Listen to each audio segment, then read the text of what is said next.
Teman-teman, perkenalkan nama saya Indari Widiastuti, biasa dipanggil Indari. Saya merupakan mahasiswi semester 4 Fakultas Psikologi Universitas Muhammadiyah Profesor Dr. Hamka. Untuk memenuhi tugas mata kuliah Psikologi Dakwah, di sini saya akan menyampaikan tema tentang keutamaan baca Al-Quran. Apakah kalian semua sudah tahu keutamaan apa saja yang akan kita dapat ketika kita nantinya selalu membaca Al-Quran? Kalau belum tahu, yuk simak video penjelasan dari aku. Check it out. Bismillahirrahmanirrahim. Assalamualaikum warahmatullahi wabarakatuh. Innal hamdalillah nahmaduhu wa nasta'inu wa nastaghfiruhu wa na'udzu billahi min syururi anfusina wa min sayyiatina a'malina. May yahdihillahu fala hadiyalah wa man yudlilhu fala hadiyalah. Allahumma sholli ala sayyidina Muhammad wa ala alihi wa aswajihi wa zurriyatihi kama shallaita ala Ibrahim innaka Hamidum Majid. Rabbi shrahli wa yassirli amri walul 'uqdatam min lisani yafqahu qawli. Puji syukur atas kehadirat Allah Subhanahu wa taala yang telah memberikan kita beribu-ribu nikmat, termasuk nikmat iman, nikmat sehat walafiat, dan nikmat Islam. Salawat serta salam tak lupa tercurahkan kepada junjungan Nabi besar Muhammad SAW, karena berkat beliaulah yang menuntun kita keluar dari zaman jahiliyah menuju zaman yang terang benderang seperti saat ini. Teman-teman sekalian, saya akan membawakan sebuah tema yang berjudul keutamaan baca Al-Quran setiap hari. Kira-kira udah pada tahu belum nih? Kalau belum, yuk dengerin penjelasan dari aku. Membahas tentang Al-Quran seolah tidak ada habisnya, karena Al-Quran itu mengandung banyak manfaat yang tiada tara. Menjadi sumber pengetahuan yang tidak terkira. Juga kemanfaatannya yang tak perlu diragukan lagi. Nah, ada seorang ulama besar bernama Ibnu Salah, penulis kitab Al-Muqaddimah, sebuah karya terbesar di bidang ilmu hadis, mengatakan membaca Al-Quran merupakan suatu kemuliaan yang diberikan Allah Subhanahu wa taala kepada umat manusia. Sesungguhnya para malaikat tidak diberikan kemuliaan itu. Mereka merindukan diberikan kemuliaan tersebut agar dapat mendengarkannya. Nah, membaca Al-Quran itu adalah ibadah utama yang dipersembahkan kepada Allah Subhanahu wa taala. Rasulullah SAW menegaskan, seutama-utama ibadah umatku adalah membaca Al-Quran. Hadis riwayat Baihaqi. Namun, sekarang pertanyaannya adalah, sudahkah kita membaca Al-Quran hari ini? Pertanyaan simpel yang jawabannya bisa kalian jawab dengan jujur di dalam hati. Bersyukur kiranya jika teman-teman sekalian membaca Al-Quran setiap hari. Namun, celakanya di zaman sekarang banyak muslim yang tidak merasa malu lagi ketika ia tak lagi menghiasi dengan baca Al-Quran satu ayat pun. Ia tak malu jika ia tidak dekat dengan Al-Quran tersebut. Sebagai orang yang mengaku diri muslim, kesibukan demi kesibukan sering membuat kita lalai membuka, membaca, dan mentadaburi Al-Quran ini. Biasanya, Al-Quran itu hanya tergeletak di atas meja atau diam berdebu di tengah-tengah himpitan buku di dalam lemari.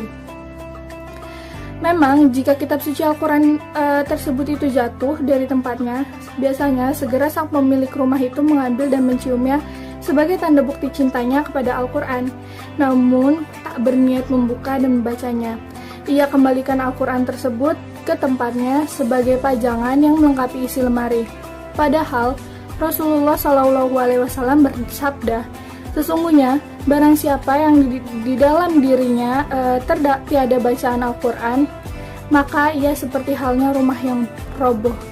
Maka dari itu, teman-teman, alangkah meruginya seorang muslim yang jauh dari lantunan ayat suci Al-Quran. Namun, apa aja sih keutamaan yang bisa kita dapat ketika membaca Al-Quran setiap hari? Yang pertama itu adalah menjadi manusia terbaik. Kenapa menjadi manusia terbaik? Nabi Muhammad SAW pernah bersabda, sebaik-baik kalian adalah yang mempelajari Al-Quran dan mengamalkannya. Hadis riwayat Bukhari. Siapa yang tidak mau menjadi manusia terbaik? Diibaratkan seorang murid yang pada hari pembagian rapot itu diumumkan oleh gurunya bahwa ia menempati peringkat 1 di kelasnya, tentu akan merasa bangga dan bahagia. Terlebih orang-orang yang masuk kategori manusia terbaik menurut Robnya. Karena kategori itu disematkan bukan oleh manusia, melainkan oleh zat yang menguasai seluruh makhluk dan seluruh alam semesta ini. Selanjutnya yang kedua, yaitu mendapat pahala berlipat ganda.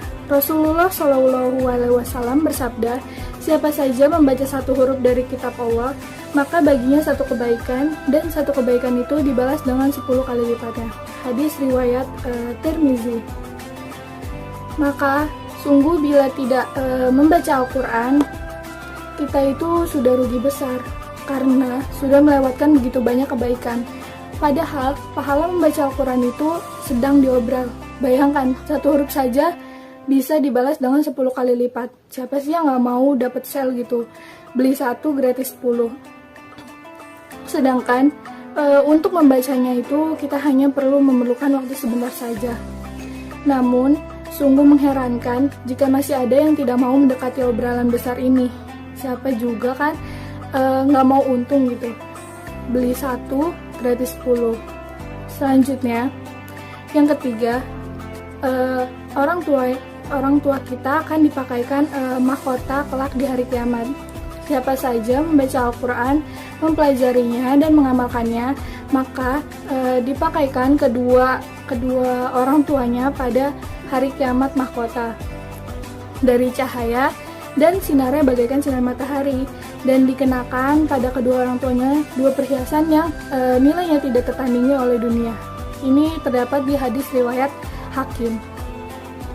Maka inilah merupakan bakti dari seorang anak kepada kedua orang tuanya. Jika di dunia ia tidak pernah membalas kebaikan kedua orang tuanya dengan memberikan kesenangan hidup kepada keduanya, maka balasan di akhirat ini akan lebih mulia di saat manusia lain itu tidak mendapatkan perlindungan dari azab Allah sedikit pun.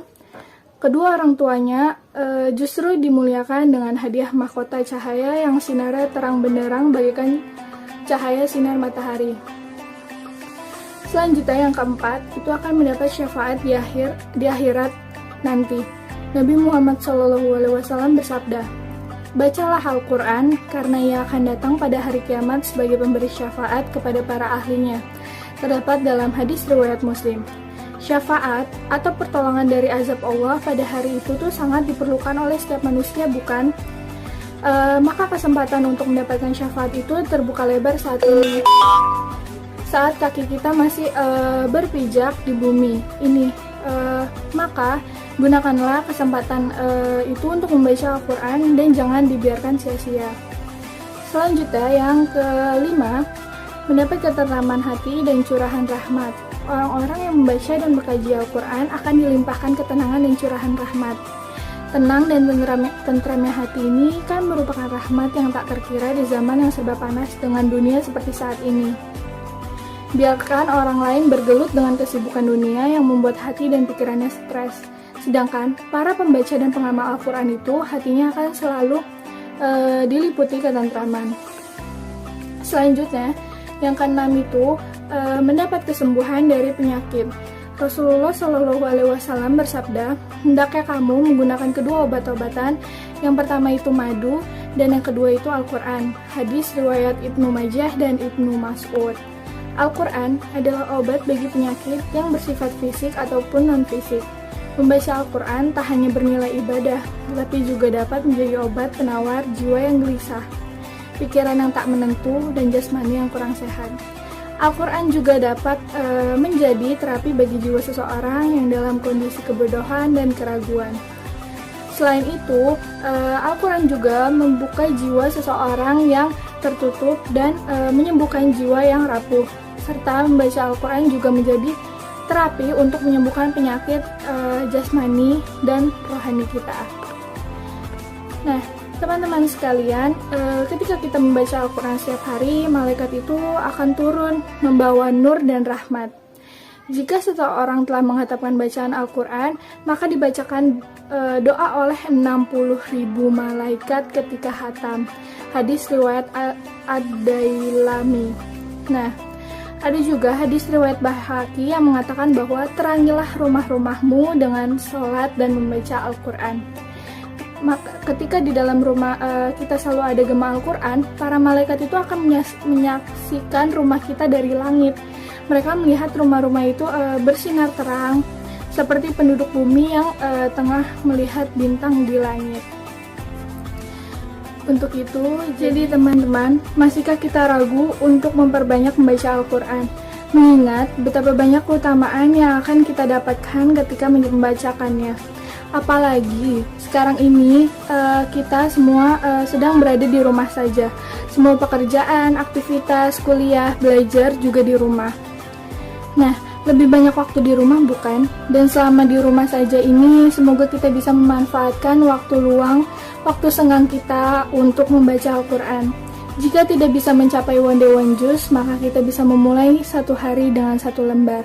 Tetapi jika masih terasa berat sekali, kita juga bisa membacanya dengan satu hari satu ayat. Dan semoga dari hal kecil ini kita bisa menjadi istiqomah dan bisa berlangsung terus-menerus untuk selalu membaca Al-Quran. Sekian yang dapat saya sampaikan, kurang lebihnya saya mohon maaf. Yang benar datangnya dari Allah dan yang salah datangnya dari saya. Kurang lebihnya saya mohon maaf. Wabillahi taufiq wal hidayah. Wassalamualaikum warahmatullahi wabarakatuh. Jangan lupa membaca Al-Quran teman-teman. Terima kasih.